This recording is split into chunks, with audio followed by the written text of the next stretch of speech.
back to the Latino Free Minds podcast, your home for bold conversations grounded in faith and fueled by a passion for truth. I'm fired up today because we're continuing something truly special, our Know Your Candidate series, where we're sitting down with the men and women who want to represent you and lead our communities here in California. Let me tell you something straight from the heart. California, our beautiful golden state, is worth fighting for. It's worth saving. Packing up and leaving? That's not who we are. We're a people of resilience, of hope, and of unwavering faith, and we're not giving up on this place we call home.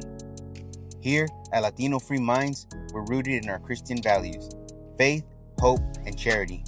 These aren't just words to us. They're the guiding light for how we live, how we love, and how we lead. Over the next year, we're bringing you face to face with candidates who want to shape California's future. Our mission? To dig deep, ask the tough questions, and give you the clarity you need to make the best choice for your family, your community, and your faith. This isn't about politics as usual. It's about finding leaders who share our values, who see California not just as a state, but as a home filled with families, dreams, and God-given potential. We believe that when you listen to these conversations, you'll be empowered to vote with your heart and your conscience, grounded in the principles that matter most: faith in God, hope for a better tomorrow, and charity towards one another. California's future is in our hands, and together we can choose a path that honors our families, strengthens our communities, and reflects the love and truth we hold dear. So grab a seat, open your heart, and join us for these powerful Know Your Candidate episodes. Let's shine a light, lift our voices, and show the world that California is worth fighting for. Stay with us. This is going to be a journey you don't want to miss.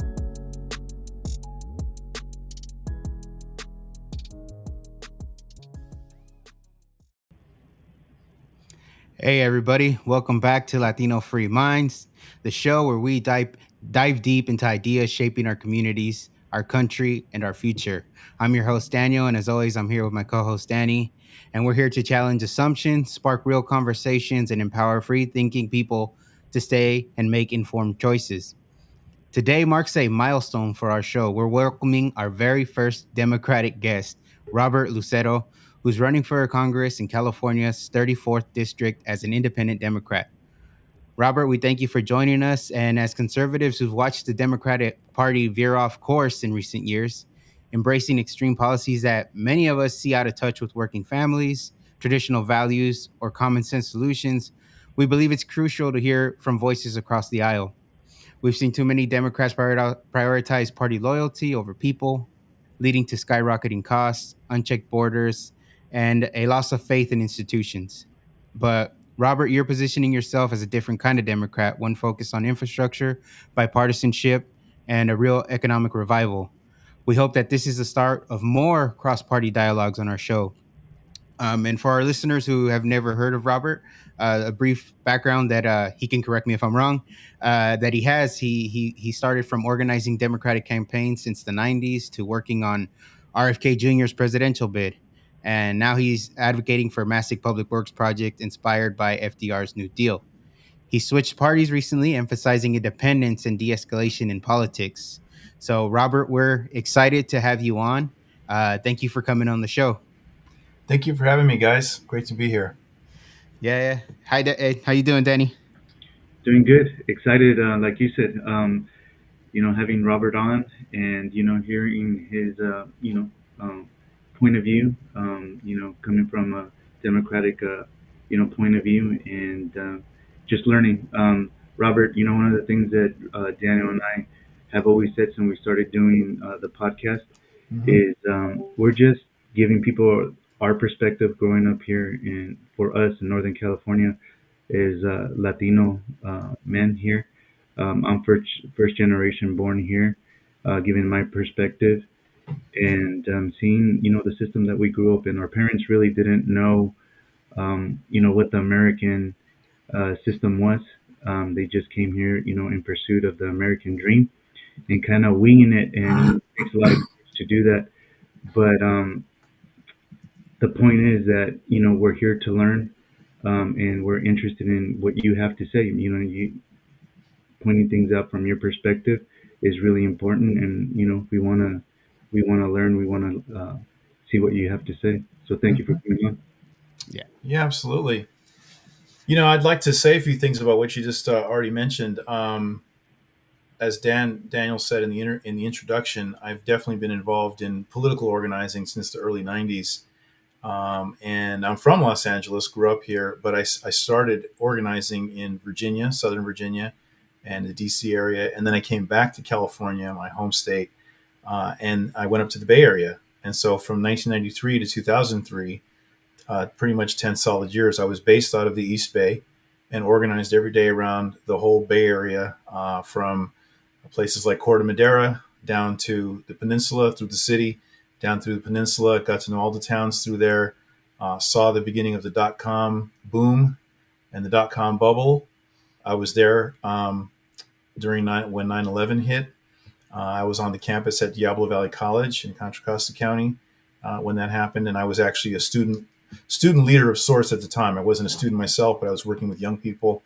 Um, and So I've seen a lot in terms of the sort of what's happening in the community politically, right? Because there's one thing to be a lobbyist in Sacramento, or a lobbyist on Capitol Hill, or a consultant who's just in a cubicle somewhere in an office somewhere.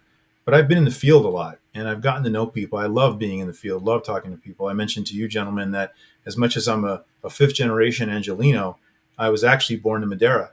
My parents were young runaways in the early '70s, from LA. They came up to Madera, where they had an aunt, and I was born in Madera Community Hospital, which was a brand new hospital at the time. Actually, it's called a Hill Burton Hospital, which I can get back to later in terms of infrastructure. There was a need coming out of World War II to make sure that every community, rural especially, had enough hospital beds for the community. So that's why Madera got a new hospital. It was one of the at the end in the late '60s that hospital was built. Um, my family, the Lucero name actually comes from New Mexico. My great great grandfather was born in 1867 in Las Cruces, New Mexico. So he and his son, my great grandfather Nestor Lucero, used to joke to people. They say, I was born in a territory of the United States. I was born in a place that's so old. And so I worked in Indian country recently. In the last about 10 years ago, I started working there with tribes and in Utah, and they would speak to me as if they were talking to my ancestors from centuries back.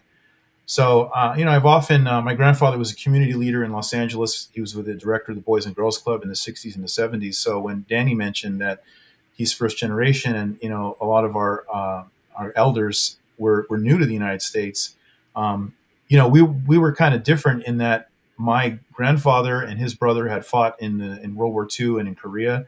They were part of that general American experience, right, where America went through a change coming out of World War II. The civil rights movement came out of that. My grandfather was involved in desegregating swimming pools in Los Angeles County as a community leader. So we had a different sense of being part of the general, identity, right, as Americans. And then more broadly, even if you are first or second generation, the fact is, not only was this Mexico, with the land we're on, um, but this was Indian country from time immemorial. So when it comes to Native Americans, Mexican Americans, and Americans today, we're all brothers that can build and improve this region, the great Western states, the great Southwest, which is one of the most beautiful places in the world, but also one that it requires a lot of work to live here. For example, we need a lot of water. It's talking about infrastructure, especially down here. Up in the northern part of the state, we sorry, but we steal your water. But we could do better than that. I'm for desalinating water on the coast. There's no reason why we can't desalinate water. The Navy's been doing it for 70 years plus with nuclear power. I'm one of the leading pro-nuclear Democrats you'll find. So there's a lot we can talk about. I don't want to just go off, but really, I think we have a chance here in Los Angeles, where I'm based, to change the kinds of conversations that we have when it comes to Congress. Because the last thing I'll tell you on this part is that a lot of people like to blame Trump for things, or get mad at Trump and get mad at Biden when he was in there. The Congress is where we should have a lot more productive activity for our government happening. You know, people are frustrated with Congress all the time, and so that's part of the reason that the executive branch swings sometimes. Is the legislative branch is just not doing their job. Yeah, and that kind of goes a little bit into our first question, right? And like we had said, is we consider ourselves conservative, right? Not Mm-hmm. necessarily Republican, but Mm-hmm. conservative. Yeah. We were raised with certain values, and we kind of, I guess, align. In a sense, we do align more with Republicans now. Mm-hmm. In my lifetime, I've said it before. When I was younger, I used to vote Democrat. And Mm-hmm. then right now, as I'm getting older, I guess that saying is true, right? You start turning a little bit more Republican. Yeah. But my question to you, because I think a lot of conservatives, have this question, and I think, you know, it's something that for me to ask a Democrat that's really interested in having a conversation like you are is, you know, what do you see having gone wrong with the Democratic Party? Mm-hmm. Because a lot of us feel like they just went too far, you know what I mean? Yeah. And I'm not saying all Democrats are bad, but it's hard to want to support someone in that party because of the Mm-hmm. whole party group think, if you know what I Yeah. mean. So just kind of Mm-hmm. like from your perspective, Mm-hmm. what do you think is kind of where did they veer off? Well, that's a great question, and I think I've been working on the answer for a long time, which Mhm. is and I've been working in the process of trying to resolve this, which is, look, I'll start from the fact that, as you mentioned in your intro, I worked for Bobby Kennedy Jr. in the last election. I'm honored to say he's a friend of mine. I actually get to say that the same man that introduced Bobby Kennedy Sr. to Cesar Chavez back in 1965 introduced me to Bobby Jr. in Wow. 2018. It's a gentleman named Paul Schrade, who was a legendary labor leader, just passed away a couple of years ago, actually, lived to be 95. Um, but he was standing behind Bobby Senior in the pantry when Bobby was shot at the Ambassador Hotel, and they think that Sirhan Sirhan probably shot Paul because Paul was like 6'4", standing behind Bobby, who was about 5'9", and he fell down, went to the ground, and one of the last words that Bobby Senior said were, "Is everybody okay? Is Paul okay?" Like he knew Paul was behind him, and I guess he must have known. Um, but Paul also was a man who spent his entire life, frankly, after that, saying there was a second gunman that shot Bobby Senior from up close from behind. That the fatal wound to Bobby Senior was behind the ear, which is in all the reports from the coroner and so forth. It's a long story. There's been many books written about it, but Bobby Jr. has talked about this. If you find the podcast in Bill Maher's basement, Bill Maher has that podcast in his Hmm. basement. There's a segment you can find on YouTube of Bobby Jr. describing this in some detail. And I mention this because this is where I think we went wrong. Because if you look at the 1960 election between Nixon and Robert Kennedy and President Kennedy, John Kennedy, that was a very interesting election that's worth revisiting more than once because I believe John Kennedy was a great president who was, of course, murdered because of what he was doing with respect to the Cold War in particular. He was really ready to end the Cold War and pull out of Vietnam. And I also think that Richard Nixon was a great president. He accomplished a lot, and there was a reason why he was reelected in a landslide in 1972.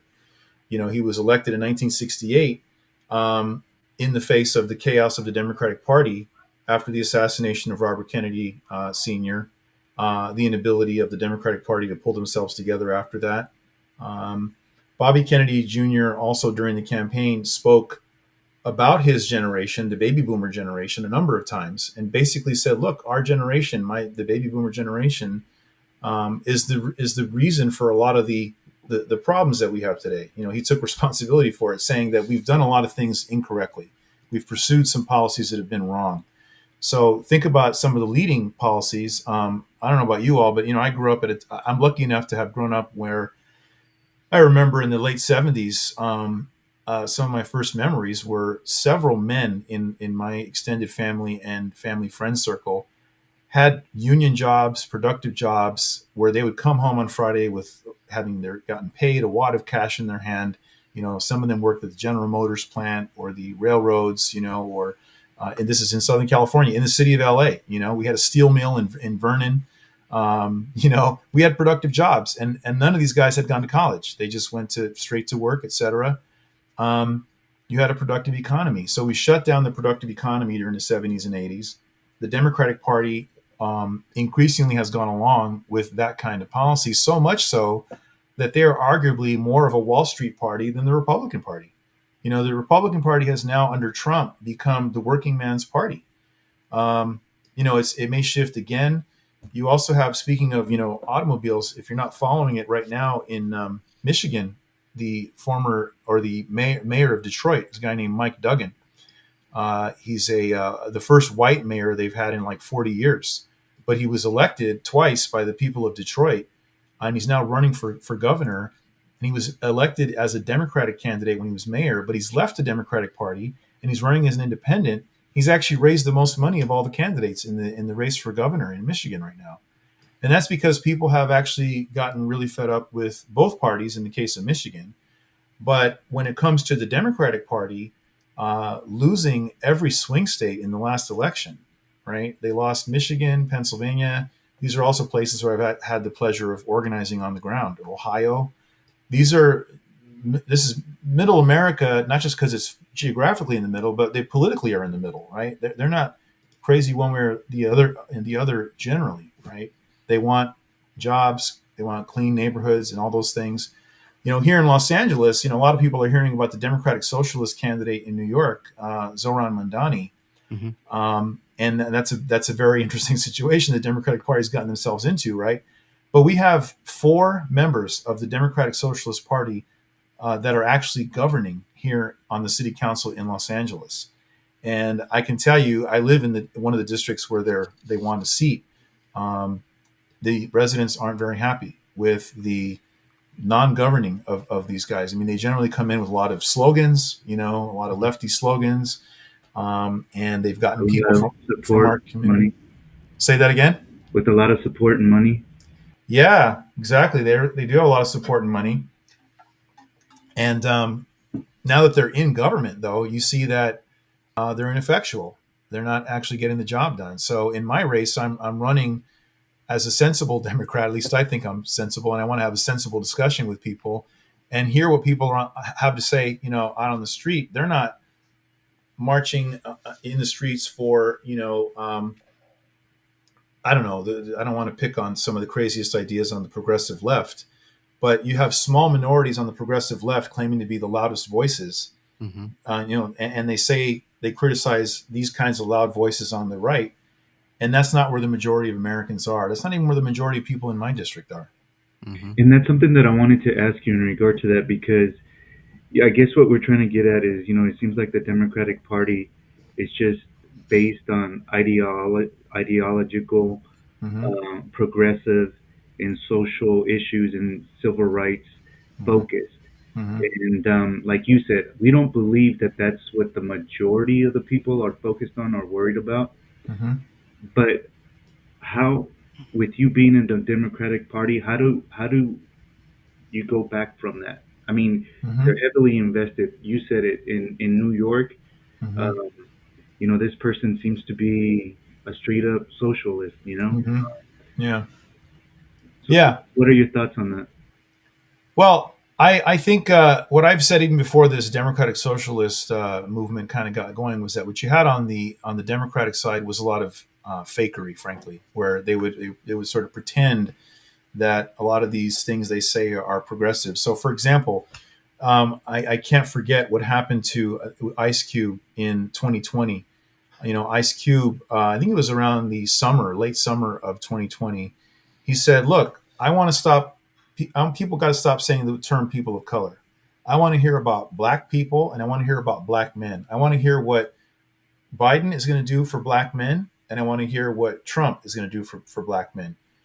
Biden wouldn't talk to him, and the Democratic Party, and so Trump talked to him and addressed it with him, and then they tried to fry Ice Cube for even having the conversation. And I agree with everything he said. He basically said, "Look," and I've had this experience myself. There's a difference in the experience that my grandfather had, for example, who was a brown, darker than me, brown, moreno, Latino, who was in the Navy in the Korean War, his brother George was in the Second World War. They both got the GI Bill and were able to buy a home and do these things. My grandfather invested in real estate. I was very, very happy and proud of what he was able to do. But there were a lot of black men in the South that, because of the Southern Democrats, were unable to get the benefits of the GI Bill, even though they had served in these wars, right? So, there's a difference, the different experience that black families have had with than brown families have had in California, who, there's been discrimination, don't get me wrong. But the question of, take something like equity, which has been, abused by a lot of people, this DEI situation, right? Mm-hmm. Yes, there are profound inequities, like in South LA, still to this day. You see it in Fresno too, right? You got a black population that is marginalized. What do they need? They need productive jobs. I'll give you one last example on this. In 2020, around the George Floyd, riots and such that went on, there was a documentary released called 1992, and it was just media footage of the riots, the Rodney King riots in L.A., right? Mm-hmm. But they started with the Watts riots in 1965. And all it was media coverage, and it was interviews of like man on the street, cars burning behind them, and interview this black man and say, well, what happened? Well, the cops did this and that. He goes, but really, we need jobs down here. This is 1965. We need something to do. We're standing around doing nothing. They fast forward to 1992. Well, what happened? Oh, well, the Rodney King verdict. But really, we need jobs down here. So this is 1992, 2020. What's going on? Well, George Floyd. But really, why is this guy passing a fake 20? And why is the guy getting beat up for selling cigarettes for $1 in New York? We need jobs. So the same story, right? You need productive jobs. And where has the Democratic Party delivered on that? My mayor, Karen Bass, was the former head of the Black Caucus in Congress.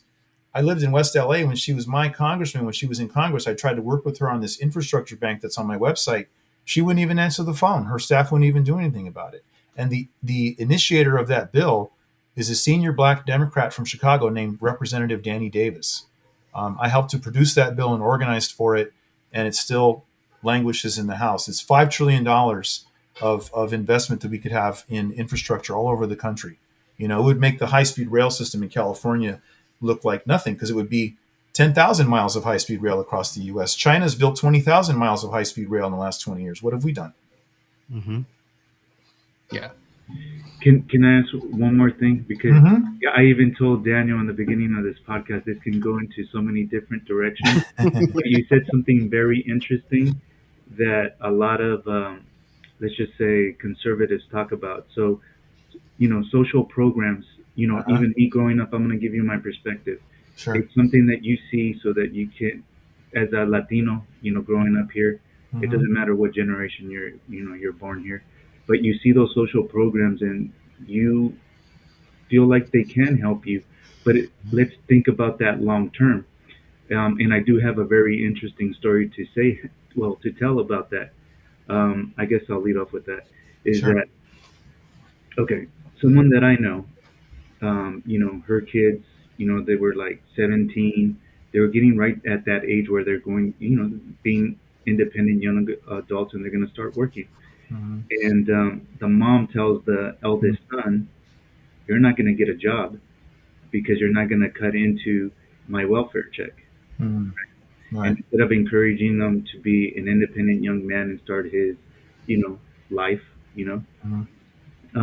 it's discouraging them from actually beginning that journey in independence and becoming his own man and things of that nature.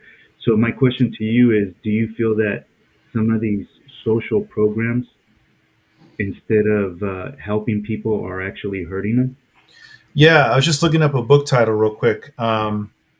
Robert Kennedy Sr., in preparing for the 1968 campaign, he wrote a book. I think it might have been To Seek a Newer World. But it was a book on economics, frankly. And that's one of the things he talked about. So you asked me earlier what went wrong with the Democratic Party. In 1967, he was exposing the fact that the welfare system then, 1967, right, in the wake of the Watts riots, for example, was set up so that the generally black or poor the father of a family. I say black because they had a higher incidence, right? And they had the riots and such. But the father had to be out of the house in order for them to get the benefits. So they were purposely breaking up the family, which did impact black families even more. You know, in Detroit, in Cleveland, in LA, and all over the place. Oakland. People say, "Oh, why is Oakland so bad? Why is Newark, New York so bad?" Well, because we've had this post-industrial, there's been different levels, different phases of it. Some of it started right after World War II, if you read about it. They shut, instead of taking, for example, you take a place like Detroit where they're making a bunch of cars. They got the assembly lines ready to go, right? If you say, okay, we have plenty of cars, we've lost that fight really with Europe and Japan on cars, and we got to have electric cars, blah blah blah. But let's retool some of these lines to build high-speed rail components, cars and engines for high-speed rail, or component parts for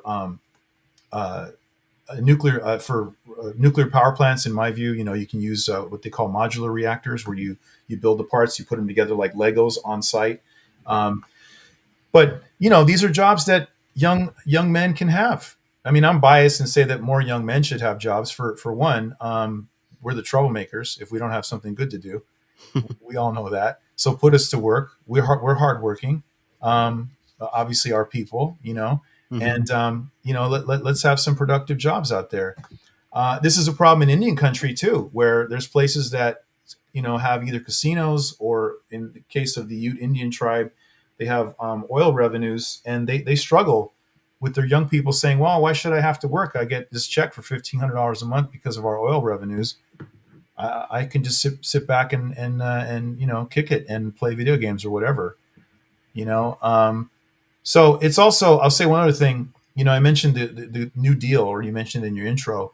I mean, one of the things that you would find when I was organizing in other parts of the country, whether I was in Virginia or Ohio, you would see older guys who'd say, I helped build that bridge right there. You see that bridge? I had a little part in building that bridge. I was a welder. I drove a concrete truck.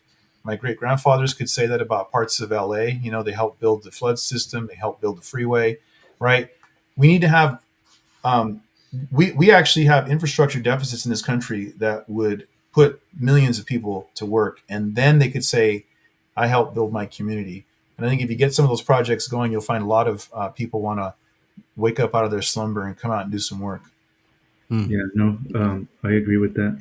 Now that I deviated a little bit, I'm going to ask you the second question. I'm going to get back on track here. Oh yeah, no deviation. You did.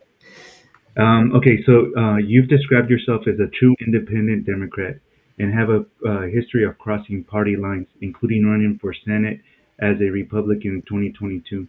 Mm-hmm. What prompted these changes, especially after serving as a fundraiser co-director for RFK Jr.'s 2024 campaign? What does that experience inform your approach to breaking the partisan gridlock in Washington? Yeah, so I think that the period from 2020, I'm trying to remember all the years the right way. So I think 2020, it was when Biden announced that Kamala Harris was going to be his running mate. So right after he announced that, I announced that I was going to run for Senate in the Democratic Party. And I said, I don't know who they're going to put up. And he hadn't named Alex Padilla yet as the appointed, senator. So they appoint someone to finish out the term, Mm-hmm. and then they have to run. So when it was Padilla, I said, well, he has to run for election, actually, not re-election, election. And so I wanted to challenge him. The Democratic Party had no interest in letting anybody run against Alex Padilla within the party. So I wasn't going to get any support for that.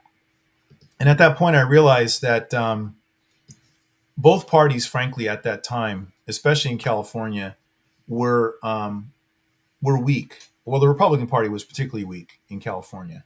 You guys know that. It's even still to this day pretty weak and fragmented, right? Yeah. Mm-hmm. So I thought, well, look, what if I started talking to the Republican Party leadership and I said, look, I'm a middle of the road guy, but I believe in the tradition of Abraham Lincoln and other great Republicans in the Republican Party. What if I joined the Republican Party, and the Republican Party had a chance to elect the first Latino senator from California? And a lot of them said, yeah, that sounds great. just raise the money. So I was not able to raise that money. They did want to run me for statewide office for Secretary of State that year, but I had not been a Republican long enough. So there was a bunch of us running for Senate. I wanted to challenge Alex Padilla, and he got, there was no challenge. I mean, this guy just skated in there, had the D next to his name, Mm-hmm. and most people didn't know him until that recent stunt he pulled. Well, that's why people say, they don't get elected, they get selected. Yeah, and in his case, it was absolutely true. And I should have actually reported this to the Federal Elections Commission, but early on in his campaign, when he was running in 2022, actually in 2021, like almost a full year before the election, his first Facebook post was, "I'm running for re-election," and he'd never been elected as a U.S. senator. And to me, this just bothered me to my core because the Senate seat is so important. Yeah. And it used to be really hard to get it, and now it's gone back to, like you said, selecting people. And he's kind of had that kind of political career his whole life. He's not really had much in the way of political fights he's had to be involved in. A lot of California guys are like this. There's a lot of complaints that can be levied on Ricardo Lara, the insurance commissioner, who's like missed every briefing possible and has had 2 or 3 different scandals on him. And it's like he just gets elected because he's the Democrat. And it's crazy. So, in 2008, I was actually a staffer for the California Democratic Party. So a lot of these people are my peers and my friends. They get a little mad at me for talking about some of this. I was just in church last Sunday with a member of the assembly who tried to, friendly rib me for having been a Republican before. Robert Garcia was a college Republican, the big loudmouth from Long Beach right now. So, I think the partisan stuff, look, the fact is like I said about the 1960 race, the truth is the parties, when George Washington left office, he gave his speech and he warned about hyperpartisanship. So from the very beginning of our country, partisanship was a threat from the first administration. It almost broke apart the nation several times. I think we can get over it. You mentioned the New Deal earlier. A lot of the elements of the New Deal that were productive, including public works projects, came from a Republican banker named Mariner Eccles. So it wasn't all FDR. It wasn't communism. It was actually American system economics. A lot of what China's doing around building infrastructure, they learned from us, So. Yeah. So, you kind of talking about that, right? The New Deal and all that. Your platform, has a huge part of that, right? I believe it was like a $5 trillion national infrastructure bank. Right. Can you break down like how that would work, why it's needed, and obviously as everyday citizens, right? We want to know how is that going to affect housing, inflation, and economic insecurity when you get new elected officials and new presidents, and it's like, all right, what's going to happen? So just kind of with the platform you want to run on, like how would that work? Right. Well, a couple things. Yeah, that's why I'm running for House of Representatives, is that the Congress has the power of the purse, the power of not just spending, but public credit. So this is a public credit question, the infrastructure bank, because people hear all kinds of things about how scary the national debt is. If you ever bought a home, one of the things that they look at when you're buying a home is your debt to income ratio, right? So your debt to income ratio can't be more than about 2 to 1, right? It's somewhere in there. When the United States was founded in after the war, when we started our first government in 1789, we were in debt something like 76 to 1. Like, our GDP was about 2 million and our debt was 76 times that from the Revolutionary War. The debt today is about 2 to 1 in terms of what our GDP is to what's considered the national debt. So it's not really about the national debt. And the $5 trillion comes from a couple of things. One is there's a report card you can look up that the American Society of Civil Engineers, the ASCE, puts out every year, where they give grades like a report card, A, B, C, D, and F to our infrastructure. Talking about when I ran for Senate, the first phone call I made when I ran for Senate was to the mayor of Madera. And I looked him up, saw his phone number, and Madera, these small towns, they actually post the cell phone number of the mayor on the internet. So I called him and I said, hey, I'm running for U.S. Senate for California. I'm in Los Angeles, but I was born in Madera. And he was like, oh my God, really? Oh man, the guy born in Madera is running for Senate. That's great. So we talked for a minute. I forget his name right now, but this was in 2020, 2021. And I said, well, if I asked you what your number one issue is in your town, what would you say? And without missing a beat, he said sewage. He said, our pipes are so old. We have a mess when it comes to the sewer system and water treatment system. We need infrastructure investment like crazy. And it really is all over the place. The National Association of Counties just passed a resolution at their full conference this year supporting this bill, the infrastructure bank bill. So the $5 trillion comes from the deficit that the American Society of Civil Engineers says we have. They say we have a D on our bridges. New York has like 100 different bridges that have to be repaired or torn down. You saw what happened to that Francis Scott Key Bridge in Maryland around Baltimore. We have infrastructure. You could probably point to 10 things you've noticed in your community, that have been there for too long. You're like, man, that's still there. We need a new one, right? Seems a little low, but yeah. Chrissy always talks about the pothole on the 101. Oh my God. Oh my God. Yeah. And so these are interstates, so there's plenty of work to do. And then when it comes to people see this as it's not new spending, it's actually repurposing of existing debt. So you basically take a chunk of the national debt, you put it in something you call the infrastructure bank, you put a board up there, and you say, this is the new board managing this debt and paying the holders of this debt anywhere from 1% to 2% more per year for this debt. But the fact is, using that 100% earmarked for infrastructure is going to give you at least 8 to 10% in return over the next 5 to 10 years. But more than that, what it does, think about this. Let's say, so $5 trillion is for the nation. California represents about 10% of the United States in population, right? So we get 500 billion. Okay, 500 billion divided by 50. Say we have 50 counties across, or 50 congressional districts in California. That's 10 billion per congressional district. How would you guys like to spend $10 billion where you live on infrastructure? Wouldn't that be great? Yeah. And if you did that, you think about, so $10 billion, how many people would that put to work? And what happens when you put people to work? You're putting money in their pocket after they're working, and they're spending it in the community.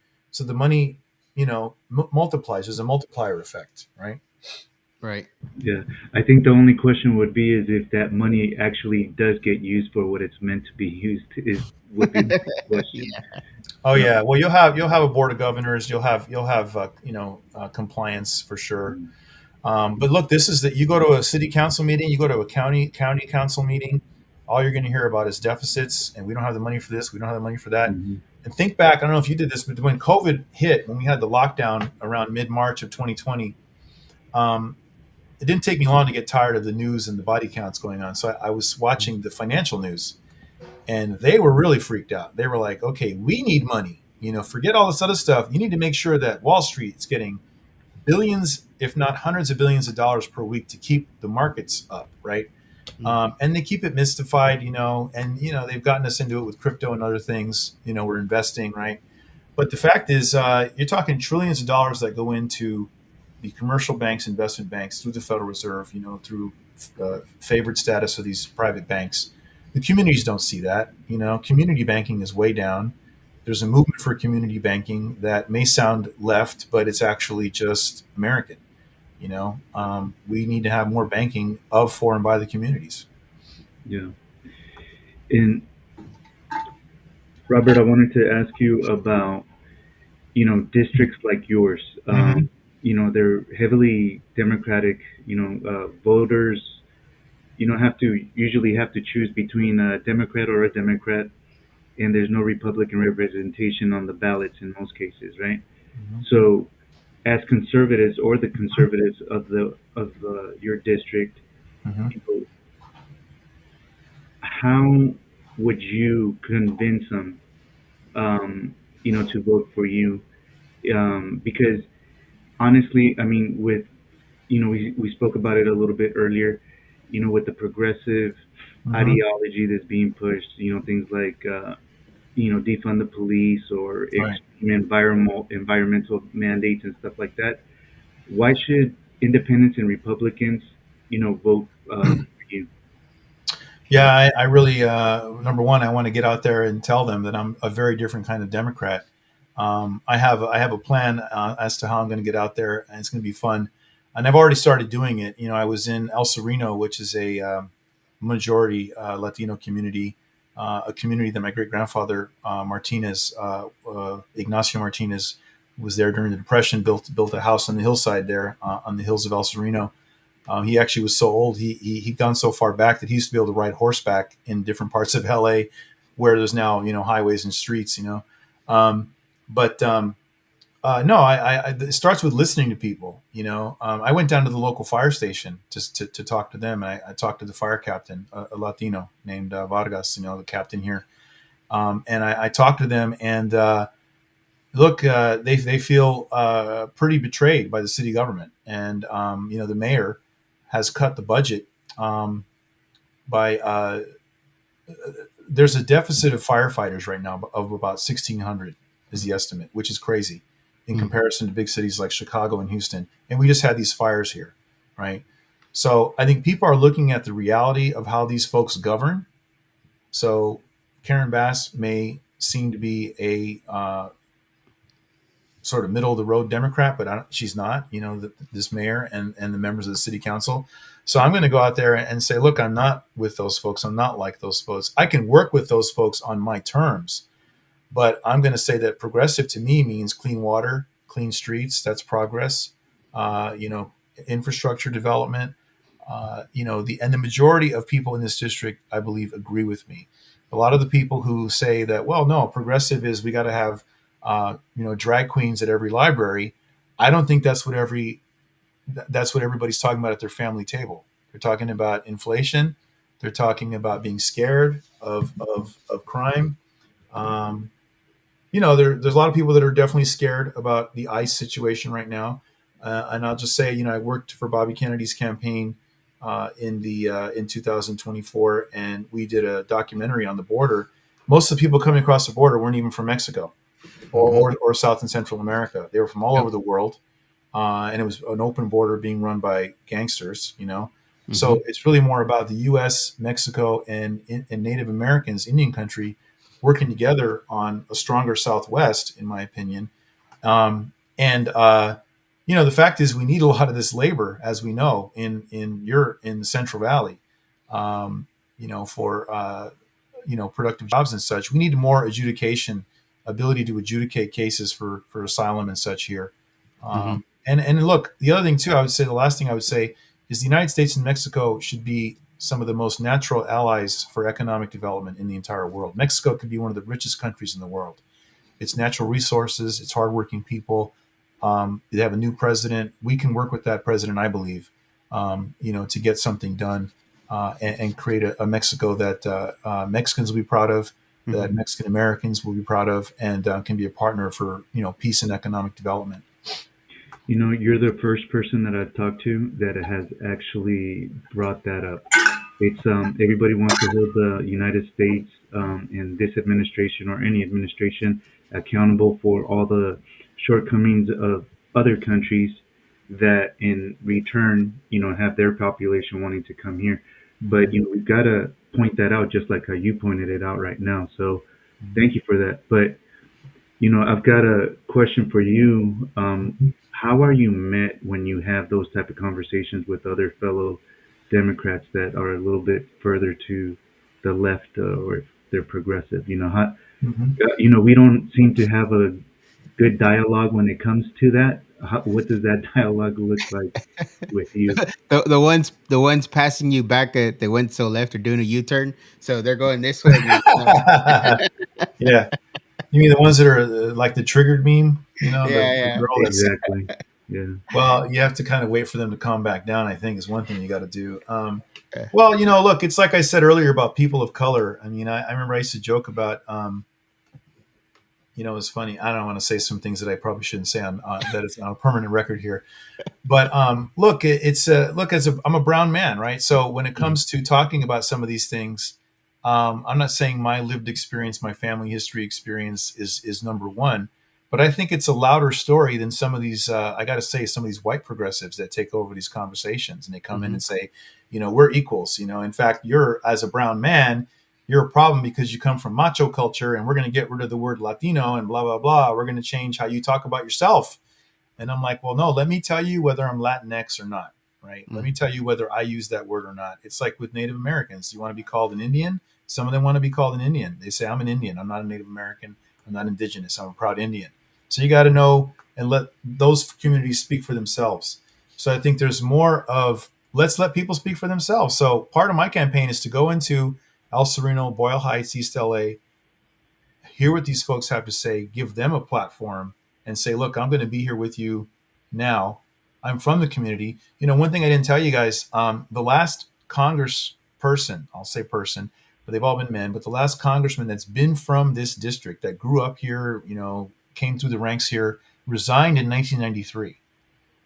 Javier Becerra, who was the congressman after that, who's now running for governor of California. He's a nice guy. I've met him. I know him. He knew my family. Um, he grew up in Sacramento, went to Stanford. He's not from here. He was my congressman here when I was, in college.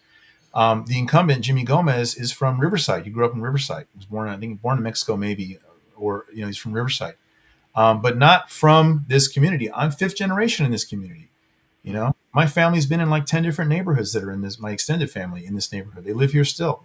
So we have a different sense of what this place needs. And, my community is also, my district is where all the stuff hit the fan during the initial fight with ICE down in the Garment District and at the federal building. So if the local law enforcement had it under control, I support law enforcement 100%. The police and the sheriffs and so forth, they're friends of mine. But if they had it under control, if the board of supervisors and the mayor were allowing them to do their job, why was it that the federal building was vandalized? So the governor didn't do it, and the president sent in the National Guard. Okay, you can say all you want, but who was defending the federal building? So he had to send them in, right? Yeah. So people, they don't admit when they're wrong about some of these things. That's part of the problem. They don't see, there's no gray. I got to say one more thing, if you guys will let me. Yeah. On July 24th, this is going to be a big part of my campaign. July 24th, or late June, the Supreme Court issued a ruling overturning Boise and Grants Pass. Those are the two decisions that had prevented cities and counties from removing encampments from public spaces. So parks, streets. So now Fresno City, Madera City, Stockton, they can remove encampments. They have been empowered. It's legal now. They can just get rid of all that stuff. They're violating all these laws. Get them off the streets. That was the Supreme Court. July 24th of this year, the executive order. So the president, judiciary, the president, ending crime and disorder on America's streets. Endemic vagrancy, disorderly behavior, sudden confrontations, and violent attacks have made our cities unsafe. There's over 700,000 people on any given night sleeping on the streets. The overwhelming majority of these individuals are addicted to drugs, have a mental health condition, or both. It's an executive order called Ending Crime and Disorder on America's Streets, and it tasks the Secretary Kennedy, the Health and Human Services Secretary, with several action items, large action items, to make sure that working with the HUD Secretary, Housing and Urban Development, we get people off the streets, right? We take our streets back.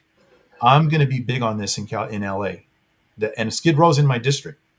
So there's a national homeless problem, which the president's addressed.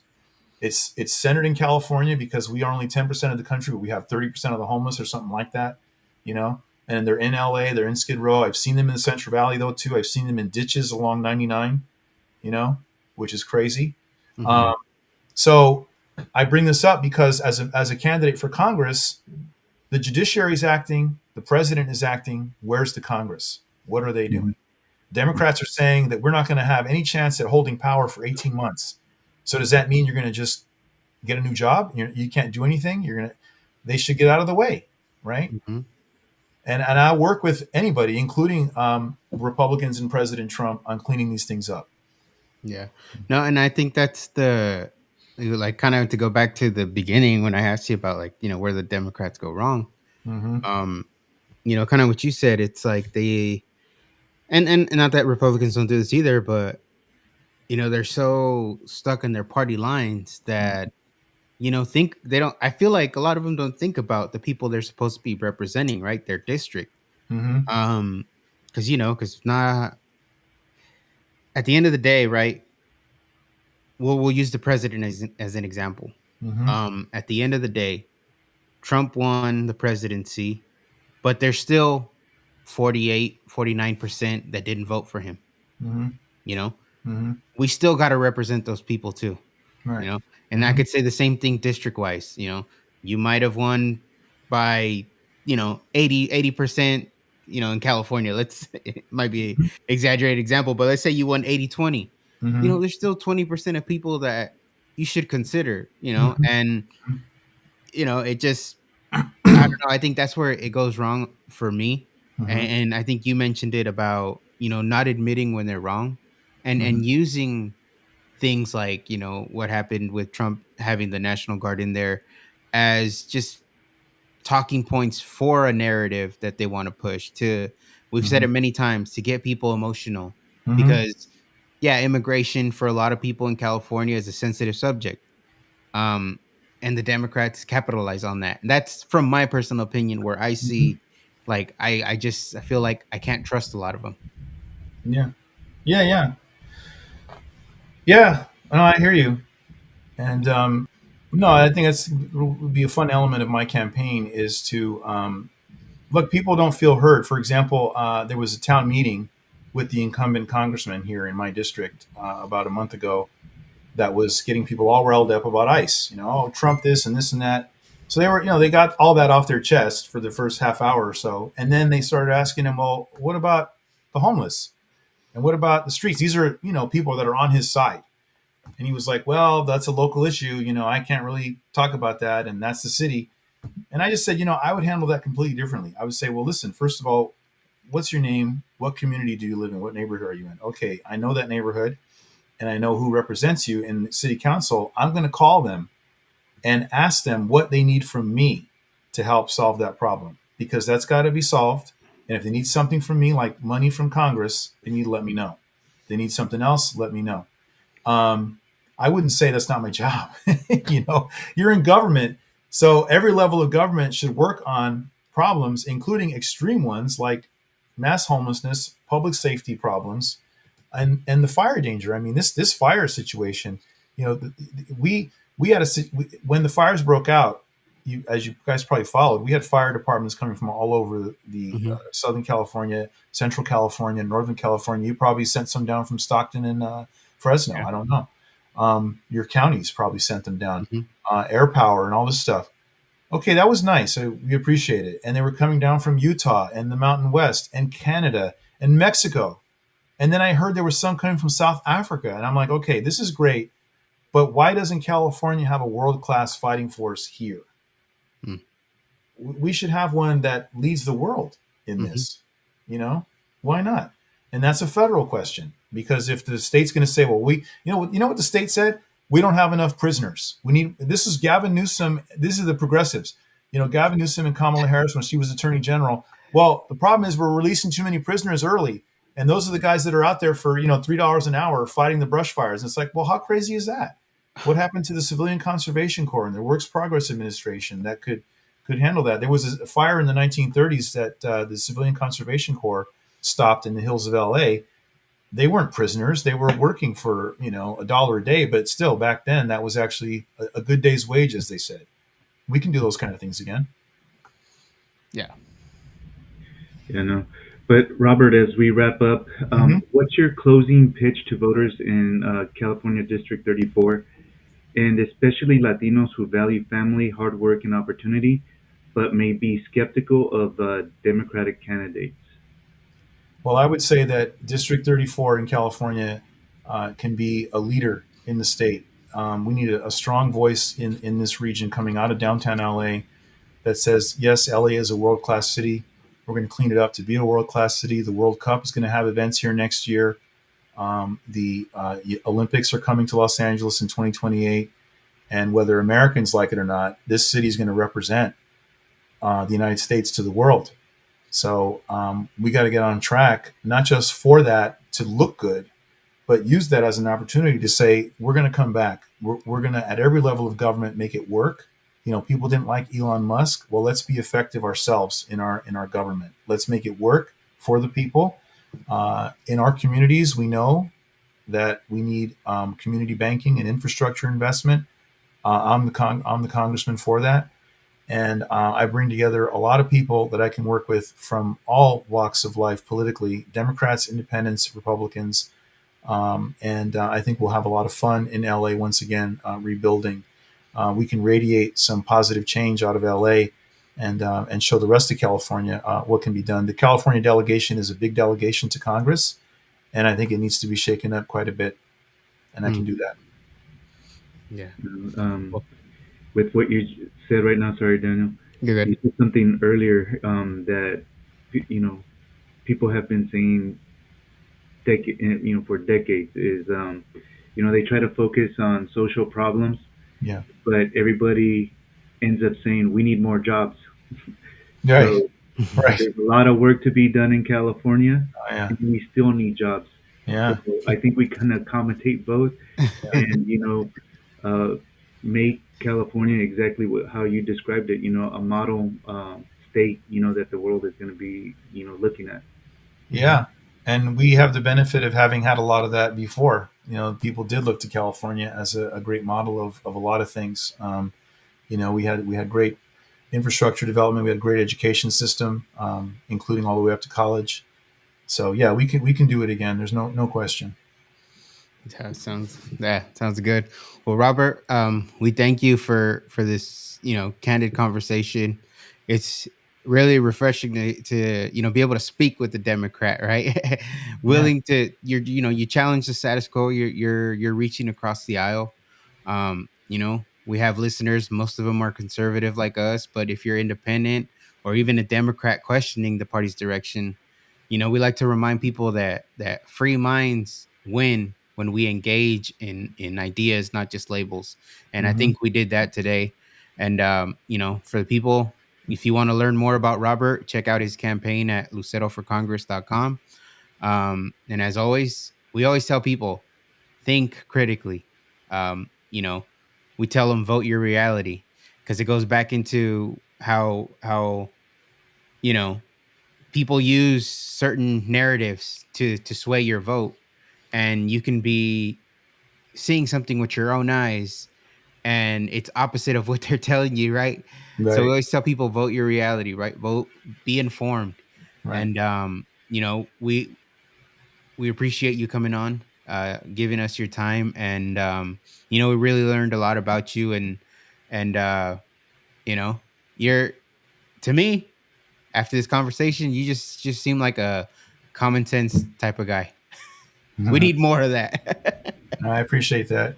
I Yeah. appreciate that. Sure. Yeah.